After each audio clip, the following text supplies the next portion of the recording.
عن عبد الله بن بريدة رضي الله عنه أن رسول الله صلى الله عليه وسلم سمع رجلا يقول اللهم إني أسألك أني أشهد أنك أنت الله لا إله إلا أنت الأحد الصمد الذي لم يلد ولم يولد ولم يكن له كفوا أحد فقال لقد سألت الله بالاسم الذي إذا سئل به أعطى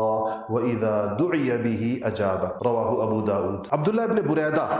اپنے والد سے روایت کرتے ہیں کہ نبی کریم صلی اللہ علیہ وسلم نے ایک شخص کو دعا کرتے ہوئے یہ دیکھا کہ اس نے کہا کہ آپ نے سنا کہ کہہ رہا ہے کہ اللہم انی اسألک، اے اللہ میں آپ سے مانگتا ہوں، میں آپ سے سوال کرتا ہوں، درخواست پیش کرتا ہوں، انی اشہد انک انت اللہ، میں یہ گواہی دیتا ہوں کہ بے شک اللہ تو ہی ہے، لا الہ الا انت الاحد الصمد، تیرے سوا کوئی خدا نہیں، تو احد ہے، یکتا ہے، الصمد ہے، بے نیاز ہے، الذی لم یلد ولم یولد، نہ کسی کا باپ ہے نہ کسی کا بیٹا ہے، ولم یکن لہ کفوا احد، اور نہ کوئی اس کا ہمسر ہے۔ اللہم انی اسألک انی اشہد انک انت اللہ لا الہ الا انت الاحد الصمد الذی لم یلد ولم یولد ولم یکن لہ کفوا احد۔ یہ سنا نبی کریم، وہ دعا سے پہلے یہ پڑھ رہا تھا، دعائی میں فقال آپ نے فرمایا کہ لقد سألت اللہ بالاسم الذی اذا سئل به اعطى واذا دعی به اجاب،